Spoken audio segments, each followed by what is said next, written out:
Assalamualaikum warahmatullahi wabarakatuh. Madayaw, maayong adlaw kaninyong tanan. Magandang araw sa inyong lahat.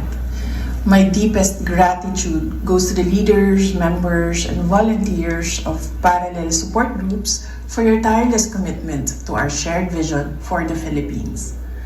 Ang lakas ng isang pamumuno ay hindi nasusukat sa mga titulo, kundi sa alab ng puso ng mga taong naniniwala sa ating adhikain.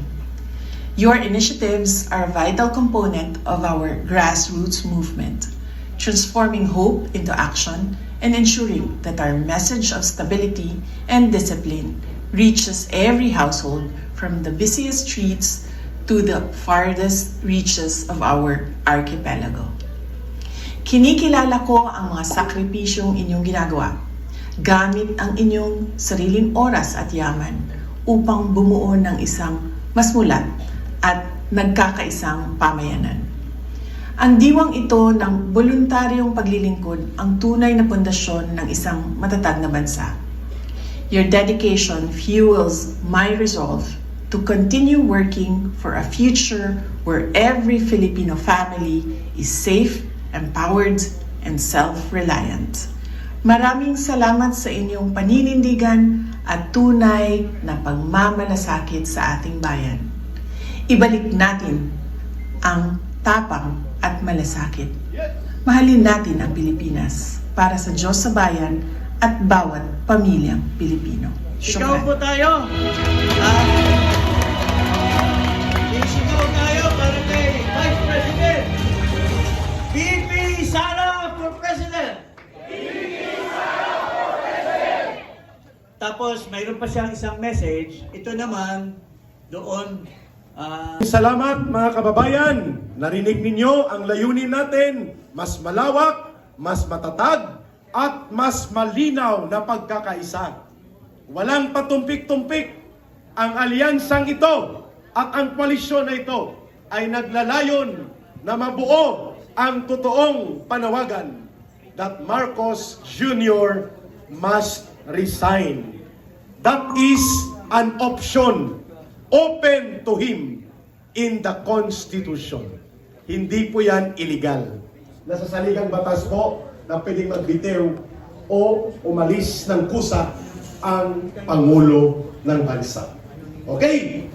Sa rules na ito, bago po ang pambansang kalagayan ng ating mga mayor na issue at ang major response ng ating mga parallel organization na i-deliver ni Councilor Tatay Rani at ang call to action ni Atty. Manny Luna,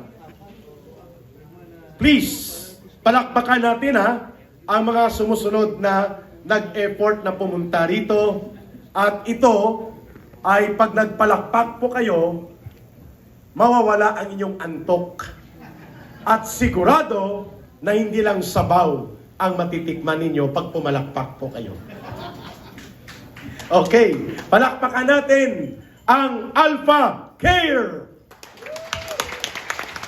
Be lively and be uniting. Salamat Alpha Care. Palakpakan. Patayuin natin ang Alpha Care. Nandyan ba ang Alpha Care? Ayan. Ayun, salamat for coming over. Mga leaders lang po nila ito. Libo-libo po ang grupo nila. Sunod, ito po ay talaga namang tagapagtaguyod ng kapayapaan. Even before pa itong pagtitipon na ito. Grupo ng Citizens Crime Watch. Atty. Ferdy Tupacio, National President. Tayo ang mga kontra-kriminal, kontra-sindikato, at kontra-drug lords at mga kriminal sa lipunan. Pakpakan natin isa sa grupong malaki ang ambag sa mga caravan natin. DRT, Duterte Riders Team, Quezon City, Chapter. Ayan. Ang mga motor, nandiyan na ba sa paligid, tataas yata ng 9 pesos por litro. Pero walang planong gobyerno kung paano tugunan ang sasambulat na krisis na ito. Pag-usapan yan mamaya ni Atty. Tomas. Palakpakan natin ang All for Sara. Ayan, sa likod. And then, ang grupo ng PDF. Si Brother Richard, ito po yung mga persons na physically challenged. Kahit naka-wheelchair, hindi nagpatinag, hindi nagpatigil, inabot ang Green Hills at ang San Juan Club Filipino para makasama natin ang ating mayroong mga iniinda na physical na challenge. Thank you, PDF. Hindi dito files ha, iba po yung files. PDF na ito. Okay. Nandito rin ang Duterte pa rin. Ayun. May reverse nandyan. At nandito din ang grupo ng Duterte Solid North. Ayan. Taas kamao. Duterte Solid North. Nandito rin po ang Sarge Task Force Multiplier. Sarge. Okay.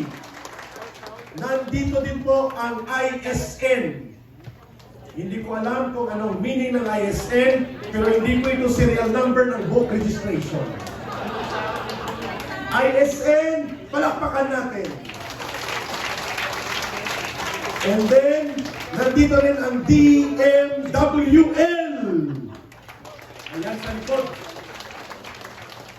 At nandito din ang SMD Alliance. Palakpakan natin. And of course, hindi mapapahuli ang kanilang pakikipagkaisa sa hapong ito, Malabon Riders Group. Ayun, sa likod. And of course, Muslim Alliance of the Philippines. Ayo, please. Ayan. Sina Gopran Diosman at sina Dato Nasib. Grupo ito ng mga Muslim brothers and sisters all over the Philippines. Nandito rin po ang DEBS INC Group. Ayun. At siyempre, ang kaibigan ng masa, Akma, Nene, Akma. Nandito din ang Inday Cares NCR Association. At of course, Duterte supporters from Bicol and Camarines Sur. Dumayo pa mula sa Kabikulan. At nandito kasama natin ang ISDA. Ito po ang Youth Group for Duterte Alliance. Ayan, mga kababayan, magsasalita mamaya ang mga kabataan na ayaw nila na sila ay nire-recruit ng komunistang terorista, kundi sa makabuluhang gobyerno at totoong gobyerno na nakasandig sa tapang at malasakit. ISDA. Bangon Sambayanan People's Movement. Ayan, sa likod. Mga urban poor leaders and multi-sectoral groups po ito. Mga dating converted ito. Ano ibig sabihin ng converted? From right-hand drive to left-hand drive? No. Ito po ay converted mula sa dating mga mass-based area ng CPP, NPA, NDF dito sa paligid ng Metro Manila. Ngayon, kasama na natin dito. Ang grupong Transport Alliance Group. Malaki ito, kaya nakalagay dito Transport Alliance Group. And of course, Duterte Riders Team NCRY. Ito, Mayor Rodrigo Roa Duterte, original 2015 group. Hanggang ngayon, lumalakas pa rin ang kanilang pagsulong. At syempre, ang grupong PARAC, mga retired na mga pulis. Ayan sa likod, mga PARAC na mga retiradong kapulisan, kaibigan ng masa. Then Duterte Writers Support Group, DRS. Ayan. Wow. O parang 18 Marines, 16 Marines. 1 Army, 1 Reservist. 18 lahat. Of course, Sara All Movement Philippines. And ang isa sa Secretariat and Directorate natin sa Kampilan, Inday Cares Philippines.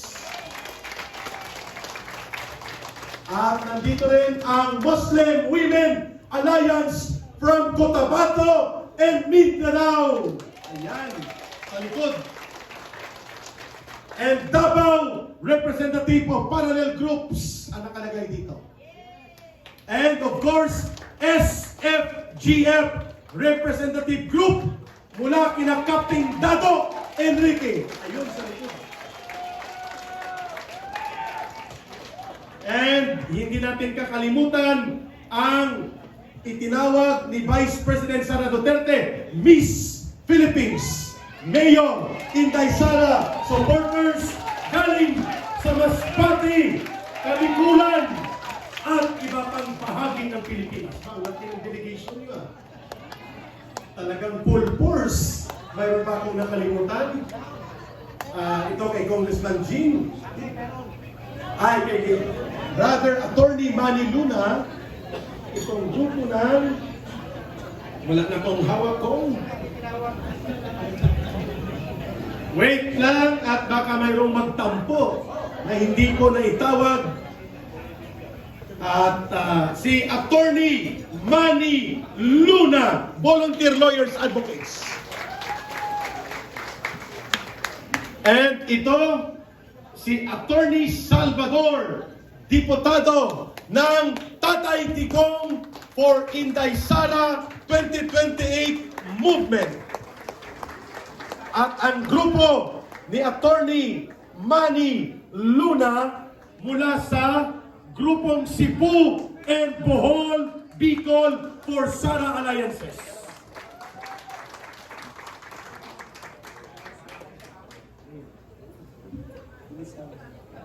Yung hindi ko pa may tawag mamaya para correctly. Nandito rin ang Cebu Alliance. Okay. At ang kanilang leader representative ay si Ian and Moises. So Ian, Moises, nandyan sa likod. Wala na po si Abraham sa inyo. Si Ian at Moises lang.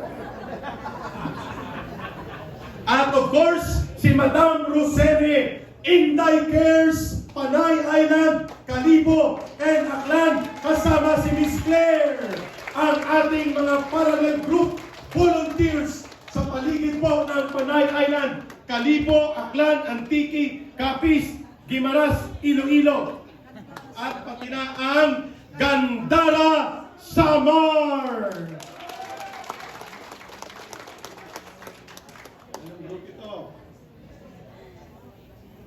Jesus, the Alpha and Omega Ministry, headed by Dr. Prophet John Jo ng Negros Oriental. Worldwide Ministry. And of course, hindi ko na isa-isahin ang mga social media personalities, groups, at the same time, ang ating mga media participants and social media commentators na nandito.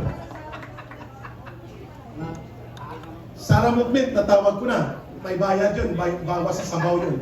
Natawag ko na yun, ha? Sara Movement Philippines. Mamaya na po yung iba para makaproceed po tayo dahil mayroon tayong open forum and sectoral responses. Pakinggan po natin ang kalagayan